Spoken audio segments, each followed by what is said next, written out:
So in this video, we're going to be looking at different tools and how they help you figure out the amount to convert to Roth. I'll give you my criteria for what I look for as an hourly financial planner and what makes a tool great to use, what's important, what's not important, and my evaluation of the tools. Roth conversions are one of the most powerful tax strategies out there, and if you use them properly, it can save you and your family a ton of money in taxes. So for the different software we're going to use, I'll break it up into two categories. So DIY and advisor AIM software. A big difference there is just they can charge a lot more for advisor software. Thank you, software companies. So Boldin and Spreadsheets for DIY software, and then RightCapital and Holistiplan for advisor software. So here are the three metrics that we're going to evaluate these different softwares. One, most importantly, is the tool strategic enough? Meaning, do I even know what the strategy is before I start plugging in numbers and getting lost in the details? Second is going to be tactical. Can I actually implement this year and see what tax minefields I need to look out for? And then guardrails, is it going to keep me from making a big mistake? So our case study couple, they have $3.5 million. Most of it's in their IRA, but they've got $1 million in their trust and $500,000 in cash at their bank. They are 60 years old. They're going to start Social Security at 67. That's their full retirement age. And then RMDs for them start at 75. They are going to spend somewhere like $8,000 to $15,000 a month. It just depends on travel. Their other expenses are pretty low if they're just hanging out at home. And they've got 2 grown kids that are doing well. And they both just retired this year at 60. Okay, the first tool we're going to look at is Boldin. In Boldin, if you go over here to the Explorer tab, it is Roth Conversion Explorer. And this couple does not have a Roth IRA at this point, so we're going to have a new one. And right off the bat, immediately, check the box for strategic and guardrails. It says, what are you actually trying to accomplish with this strategy? It lets you pick the highest estate value, tax bracket limit. I want to limit my IRMA bracket, or I want to just limit lifetime taxes over my plan. So that's what I want to do. So I'm going to click that. That is by far and away, this is fantastic. So lowest lifetime taxes. So is it okay to pay the tax liability of Roth conversions with tax deferred funds? I'm going to say yes in my case. Ideally, I like to see people pay it from their taxable accounts. The reason being, it's kind of like a sneaky way to make Roth contributions without having to actually make Roth contributions. It's just helpful on multiple fronts. Plus, it's going to grow tax-free. So I would say yes, we're going to pay from tax-deferred funds if we have. So would you like to set a specific start and stop date for conversions? I'm just going to let the system does what it does. Ideally, it's going to be between when we retired at 60 and before we turn on Social Security, and then certainly before RMD start at 75. So see my optimized plan. So the summary, just letting it go completely unconstrained. It's saying, hey, you're going to take your $2 million IRA and convert the whole thing in 4 years, basically, to a Roth account. These amounts are pretty large. So you see $600,000, $700,000, and then $300,000 in year 4 there. Those are some of the largest Roth conversions that I've actually never seen a Roth conversion bigger than that in real life. So projected account balances, you can see that pre-tax IRA is going to go down quite a bit. The Roth's going to go up. And then the taxes, we're going to have to write a big check out of our broker, or probably the CD, because when they come due, we'll just send that to the IRS in the spring. So that is pretty interesting. Going to end up with a $2.5 million Roth account after 4 years. So you can see the comparison of tax brackets here, the tax liability in aggregate, IRMA fees by year and in aggregate, and lifetime RMDs. Obviously, we won't have RMDs. We convert the whole thing to Roth. So great show in there from Boldin. I love how initially, before they even show you any numbers, they ask you, what are you actually trying to do here? Obviously it's minimize taxes, but like in what way? So that's super important. And it also incorporates IRMA surcharges, which are a big deal, especially when you get into higher tax brackets and when RMDs kick on, especially if you're towards the 35 or 37% bracket, those IRMA charges can be quite high. So good showing from Boldin.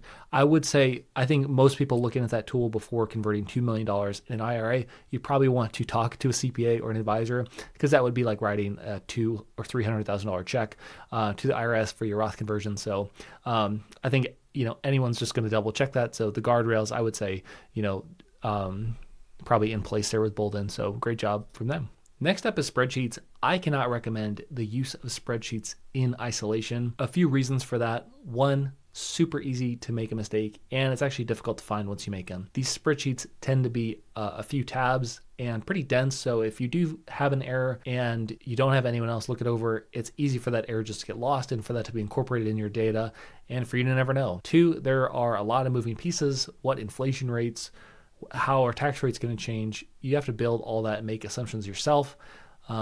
if you don't work in investments or taxes, it's probably better just to use the off-the-shelf assumptions from these software companies. And 3, just because you're very smart and you know how to build spreadsheets, it doesn't mean it's a good use of your time. Your time is much more valuable, unless you enjoy just building spreadsheets and go ahead and take a crack at it, but you could probably do a lot better just to buy something that someone else put a lot of time into. All right, for our DIY options, let's go to the scorecard here. For Boldin, very strategic, and it had appropriate guardrails in place, in my opinion. Tactical, I'm going to come back to that. So spreadsheets, just no on spreadsheets, please. As a supplement, sure, but by themselves, no. All right, let's take a look at RightCapital now. Within RightCapital, it's the same couple, by the way, so John, Jane, S. So go into, we uploaded their information, go into tax, they have tax strategies, and then if you go down here, they've got a strategies tab, and I already click ran, but it'll run and the software will solve for, hey, here are the top opportunities based on the information that you have in the plan to save money on taxes over the lifetime. So there's a whole section here about Roth conversion strategy, and it's saying, maybe consider doing up to 22% bracket. That could lower lifetime taxes. So very good situation there. And then what you can do from there is click back over to summary, and you can actually change it. So I already changed it here, but fill up to the tax bracket. We can do 22 and then make that our proposed strategy. Then when you hit refresh, it'll lock that in. And then throughout the plan, you can go to current versus proposed strategy, and you'll be able to see the effect of that Roth conversion strategy on the plan on different scenarios. So very good. I would say very strategic because it allows you to see just itself. It's solving for, hey, what's the opportunity to minimize lifetime taxes? There's some guardrails in place with the software leading the charge there and saying, hey, maybe this is a good idea or maybe that's not a good idea. And then from a tactical perspective, similar to Boldin, that you can see the recommendation for the amount of Roth conversion to do in any given year. All right, let's use Holistiplan now. So this is John Jane's plan, Roth sample for John. They are married, filing jointly. Jane's the other client. Both are not blind. Create projection. Roth sample. Okay, graph display toggles. We want to leave all these on. I want as much information as possible showing. Let's switch to their ages so we can have a better feel for the timing of the Roth conversion. So it's just got a general inflation assumption of 2%. The assets here, it doesn't import this data from anywhere else, so we're going to have to just do this manually here. So 1.5 million. Yep. So 1.5 million here. Cost basis is, let's just call it 1.25. And then tax deferred, that $2 million IRA is actually all in John's name. No money in Roth currently. Life expectancy, we can say 100. Wages, they are retired. Social Security, and we'll add Social Security for Jane. She's 67. She's going to get $36,000 a year. Annual amount for John is $36,000. So spending for these guys, let's say they're going to spend $150,000 for the first 10 years and then cut back on travel and stuff. So slowing down at 70, and then that's going to be $100,000 per year. So let's take a look at what this has. So yeah, basically no income until Social Security turns on. Then we get bumped up into it looks like the 12% marginal tax bracket until RMDs turn on, and then things start to get a little bit crazy. That pushes us up above the 24. We're squarely into the 24% bracket at 75, 76. And then that only gets worse from there. You see the 24 turns into the 32, 35, and then ultimately the 37% bracket in their 90s. So that's good that it's a long way away, but just given that, with RMDs, that's going to, projected to pretty significantly bump them up, it's pretty clear that some Roth conversions are going to be helpful in this situation. But the thing about the Holistiplan that really sets it apart is tactically, it allows you to visualize your income on your return this way that you can really dial in how much in Roth conversions you want to get done.